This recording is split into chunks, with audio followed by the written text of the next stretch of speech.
कुंभ राशि वालों, मेरी बात को मजाक में बिल्कुल मत लेना। एक गलती और खेल खत्म। हर हर महादेव दोस्तों, इस समय आपको बेहद सावधान रहने की जरूरत है। मेरी इस बात को मजाक में बिल्कुल मत लेना, क्योंकि आपके द्वारा की गई एक गलती और आपका सारा खेल खत्म हो सकता है। आपके जीवन में उथल पुथल मचा सकता है। आपके लिए की गई भविष्यवाणी एक चेतावनी है, जिसे अगर आपने अनदेखा कर दिया तो आप अपने हाथों से अपना जीवन बर्बाद कर सकते हैं। आपको सजग और सावधान रहना होगा, क्योंकि आपके द्वारा की गई एक गलती आपका पूरा घर उजाड़ देगी। इस समय आपको भगवान के ऊपर पूरा विश्वास रखना होगा, तभी आपके जीवन में होने वाली उथल-पुथल शांत हो सकती है। क्योंकि जब भगवान के ऊपर अटूट विश्वास होता है, तो रास्ते अपने आप बनने लगते हैं। आप आपको एक-एक कदम फूँक-फूँक कर रखना होगा, क्योंकि कई बार जाने-अनजाने में आपसे कुछ ऐसी गलतियाँ हो जाती हैं, जिसका प्रभाव आपके पूरे जीवन पर पड़ने लगता है। आपके ग्रह नक्षत्र भी आपके विपरीत प्रभाव दिखाने लगते हैं। आपके दोस्त, रिश्तेदार और परिवार के सदस्य भी आपसे दूरी बनाने लगते हैं, इसलिए आप बेहद सोच समझ कर किसी भी काम को करें। कभी भी कोई चीज़ों देने से पहले आपको कई बार सोचना होगा, कि कुछ चीज़ें ऐसी होती हैं जिन्हें आप अपने हार से किसी और को दे देते हैं, तो आपका सौभाग्य दुर्भाग्य में बदल जाता है। आपके बनते काम भी बिगड़ सकते हैं, क्योंकि आपके आस-पास कुछ ऐसे लोग मौजूद हैं जो दोस्त बनकर आपसे दुश्मनी निभा रहे हैं और आपका बड़ा नुकसान करने की फिराक में हैं।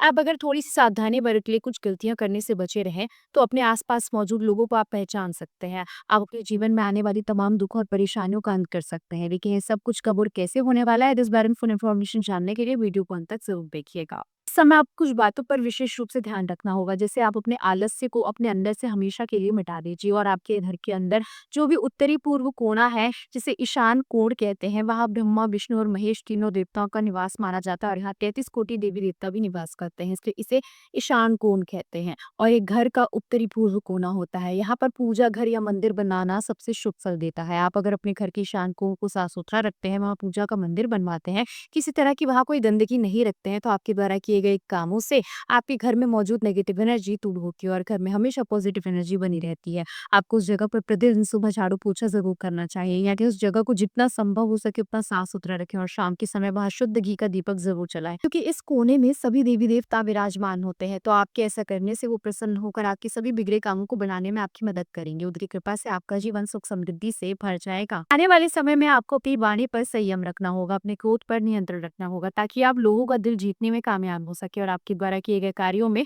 आपको सफलता प्राप्त हो। इस समय आप किसी धार्मिक सत्संग या कार्यक्रम में जा सकते हैं। ईश्वर की कृपा से आपकी संपत्ति और आय में बढ़ोतरी हो सकती है। नौकरी में स्थान परिवर्तन हो सकता है। इस समय आपको मंगल ग्रह परिवर्तन के कारण क्रोध बहुत आएगा, लेकिन आप इससे बचकर रहें तो आपकी स्थिति बेहतर होगी। आप अपने गुस्से को शांत रखें, संभल कर बोले, जहाँ तक संभव हो सभी से प्यार से बात करें, तो आपके इस व्यवहार की वजह से लोग आपका साथ देंगे, आपका मान सम्मान करेंगे और आपको अपने कार्यों में भी सफलता प्राप्त होगी। आपके अच्छे व्यवहार और आपकी मेहनत को देखकर आपके सीनियर आपकी प्रशंसा करेंगे और आपको प्रमोशन देने की कोशिश करेंगे। आपको अपने जीवन में आगे बढ़ने का मौका मिलेगा। आप अगर विद्यार्थी हैं, तो इस समय आपका पढ़ाई-लिखाई में मन नहीं लगेगा, आपका मन भटकता रहेगा, लेकिन आपको अपने मन को एकाग्र करना होगा, पूरी तरह से अपना मन पढ़ाई-लिखाई में लगाना होगा। अगर आप ऐसा करते हैं, तो आप देखेंगे कि आपकी बौद्धिक क्षमता, तार्किक क्षमता का विकास होने लगेगा और आप जिस भी एग्ज़ाम में, इंटरव्यू में कोशिश करेंगे, उसमें आपको सफलता ज़रूर मिलेगी। आपको अपने रिज़ल्ट देखकर प्रसन्नता होगी और आपके आस-पास मौजूद लोग भी आपकी कामयाबी का जश्न मनाएँगे। कुछ लोगों के जीवन में अत्यधिक खुशियाँ, तो कुछ लोगों के जीवन में दुःख मिल सकते हैं। वहीं कुछ लोगों को दुःख और सुख दोनों ही बराबर मात्रा में मिलने वाले हैं। आप अगर किसी बड़ी कंपनी के साथ कोई डील कर रहे हैं, कोई मीटिंग कर रहे हैं, तो आपको उससे भरपूर लाभ मिलने वाला है। हालाँकि आपके दुश्मन आपके खिलाफ कुछ करने की कोशिश ज़रूर करेंगे, लेकिन वो उसमें कामयाब नहीं हो पाएँगे। आपके द्वारा की गई पूजा-पाठ और सत्कर्मों का ही असर होगा, कि आपके दुश्मन आपके खिलाफ किसी भी साजिश में कामयाब नहीं होंगे और आप अपनी मेहनत में सफल होंगे। आप अपने घर परिवार से जुड़ी छोटी-मोटी समस्याओं को इग्नोर ना करें। मिल बैठकर अच्छे से उसके बारे में सोच समझकर उसका हल ज़रूर निकालें और किसी भी काम को करने से पहले अपने घर के बड़े बुजुर्गों का आशीर्वाद ज़रूर लें। इससे आपका हर काम बनने लगेगा। पति-पत्नी के रिश्ते में भी छोटा-मोटा मनमुटाव हो सकता है, लेकिन उचित तरीके से बातचीत करके आप इसका हल निकाल सकते हैं और आपस में संबंधों को सुधारने में कामयाब हो सकते हैं। विवाह योग्य लोगों के विवाह के भी शुभ योग बन रहे हैं। थोड़ी-सी मेहनत और कोशिश करने से आप अपने जीवन साथी को आप पा सकते हैं। बताई गई बातों का ध्यान रखकर आप अपने जीवन में आने वाली तमाम विघ्न बाधाओं को दूर कर सकते हैं। इसके अलावा आपको कुछ उपाय भी ज़रूर करने चाहिए, जिससे महादेव और माँ लक्ष्मी आपके ऊपर अपनी कृपा हमेशा बनाए रखें। भोलेनाथ से हाथ जोड़कर प्रार्थना करिए कि हे भोलेनाथ, आज तक आपने मेरे सारे दुःख दर्द को दूर किया है। आपने मुझे हमेशा सही रास्ता दिखाया है, मेरे जीवन के सभी कष्टों को दूर किया। इसके बाद माँ लक्ष्मी से हाथ जोड़कर प्रार्थना करिए कि हे माँ लक्ष्मी, आज तक आपने मेरे ऊपर जो भी कृपा की है, मुझे जो भी सुख समृद्धि दी है, उसे मेरे आंगन से कभी लौटने मत देना। मेरे जीवन में हमेशा सुख समृद्धि बनाए रखना। सबसे ज़रूरी बात ये है कि आपके जो सुखी होने का रहस्य मिला है, जो वरदान मिला है, उसे आप अपने तक ही सीमित रखिए। यही आपके सुखी जीवन का मूल मंत्र है। इसके अलावा आप रोज सुबह उठकर ओम नमः शिवाय मंत्र का 108 बार जाप करें। ये मंत्र आपके जीवन से भय, चिंता और आर्थिक कठिनाइयों को धीरे-धीरे समाप्त कर देगा।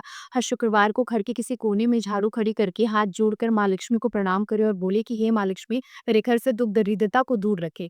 इससे बिना किसी खर्च के माँ लक्ष्मी की ऊर्जा सक्रिय हो जाएगी और सभी देवी-देवता मिलकर आपके जीवन में सुख, समृद्धि और खुशहाली लाने का आशीर्वाद देंगे।